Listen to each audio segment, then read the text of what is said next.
Richard Gere, once the epitome of Hollywood's romantic ideal, became an iconic figure through his roles in American Gigolo and Pretty Woman. With his smoldering eyes, effortless charm, and magnetic presence, Gere was more than just an actor. He was a symbol of an era. His allure captured hearts, not only on screen but also in the media. He wasn't merely playing the leading man, he defined it. Yet, behind the tuxedos, the timeless smile, and the quiet charisma, there was always a deeper search, a struggle between the dazzling world of Hollywood fame and a personal yearning for something more meaningful. As Hollywood's focus shifted away from him, Gere's legacy became more about the choices he made off-screen, choosing a path that led him away from the limelight in search of something greater. From humble beginnings to stardom, Richard Tiffany Gere was born on August 31st, 1949 in Philadelphia and raised in Syracuse, New York, where his humble beginnings shaped the man he would become. The second of 5 children, Richard was raised by his father, Homer, an insurance salesman, and his mother, Doris, a woman full of warmth and discipline. Though his family wasn't wealthy, they instilled in him values of spirituality, creativity, and a strong sense of duty. As a child, Richard was shy and introspective, not the image of the confident actor Hollywood would come to adore.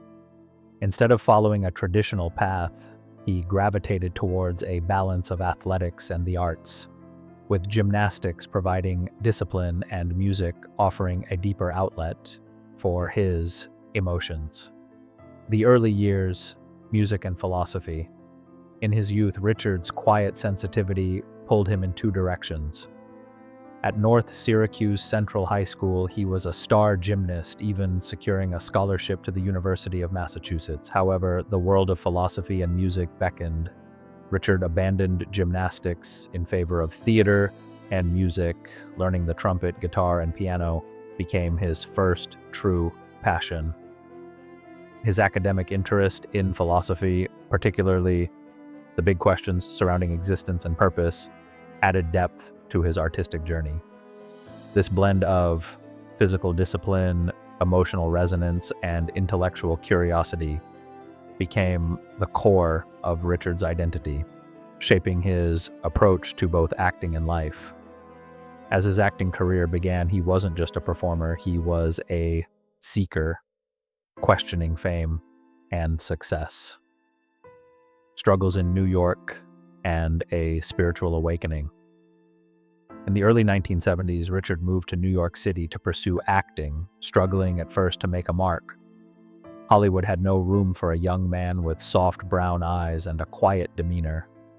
His first real break came on stage, where he was cast as Danny Zuko in the London production of Grease. It was a raw and magnetic performance, proof that Richard had the presence to captivate audiences without needing a camera. During this time, he also began to explore Buddhism, seeking meaning and meditation. His interest in spirituality, while uncommon in Hollywood, made him stand apart. While others sought fame at all costs, Richard sought inner peace. This spiritual dimension influenced his life choices and kept him grounded in a way that made him unique. Finding fame in Hollywood. In 1978, Richard Gere's career took a significant turn with his role in Terrence Malick's Days of Heaven. Playing a drifting laborer in a tragic love triangle, his performance was quiet, soulful, and magnetic, showcasing a raw naturalism that contrasted with the theatrics of many actors of the time. Critics in Hollywood took notice, and the boy from Syracuse was on his way to superstardom. His soulful detachment and emotional depth on screen made him stand out from the crowd. Yet, even as his star rose, Richard remained elusive, never fully embracing the Hollywood machine. Instead of fighting for roles, he chose them carefully, gravitating towards parts that resonated with his inner artist, preferring quality over quantity. experimental roles, and expanding his range. Gere continued to experiment with different roles throughout the 1980s.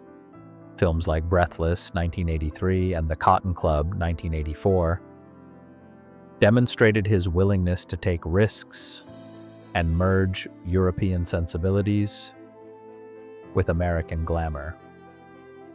These films weren't always critical successes, but they showcased Gere's commitment to his craft and his desire to explore new territory. He wasn't afraid of playing flawed or controversial characters, choosing roles that allowed him to expand his range beyond the traditional romantic lead.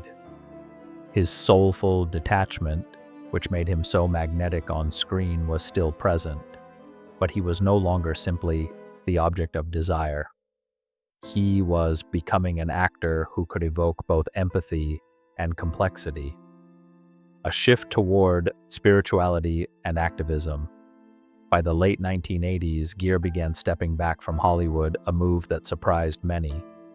Unlike most stars who cling to their leading man status, Gere distanced himself from the limelight, instead focusing on his Buddhist practice and activism. His outspoken support for Tibet and his public stance on various humanitarian issues, including AIDS awareness, earned him both admiration and criticism. While some Hollywood studios were wary of casting him due to his political views, Gere remained steadfast in his beliefs, choosing to use his fame to advocate for causes he cared deeply about.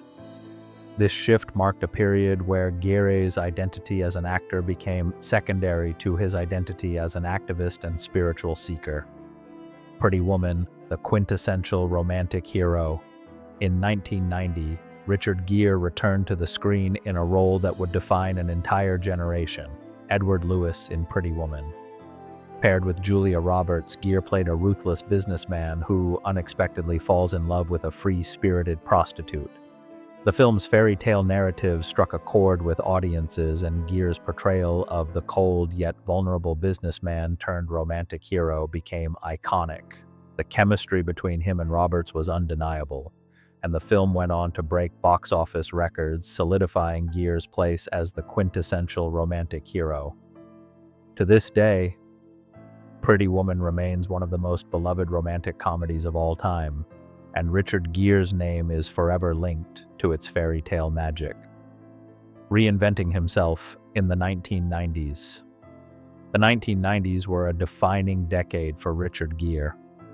After Pretty Woman, Gere continued to demonstrate his versatility in films like Primal Fear, 1996, where he played a high-profile defense attorney, and Runaway Bride, 1999, where he reunited with Julia Roberts. These films showed Gere's range, from intense thrillers to lighthearted rom-coms.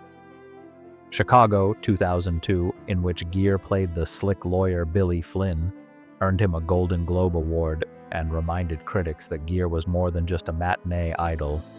He was a skilled actor with depth and range. Through it all, Gere remained true to himself, balancing the demands of fame with his personal beliefs and causes. A paradoxical legacy. Though Richard Gere remained one of the most famous actors in Hollywood, there was always a sense of distance between him and the industry. He rarely courted tabloids or indulged in scandal, instead, using his fame to speak out on issues like Tibet, AIDS awareness, and humanitarian causes.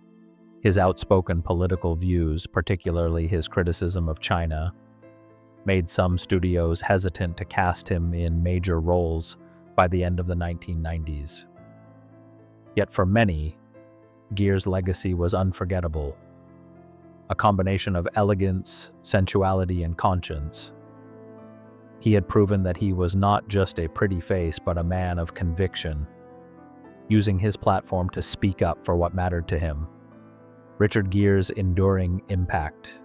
By the dawn of the 2000s, Richard Gere had already become a cultural institution. His face graced the walls of bedrooms across the globe, and his name was synonymous with romance and elegance.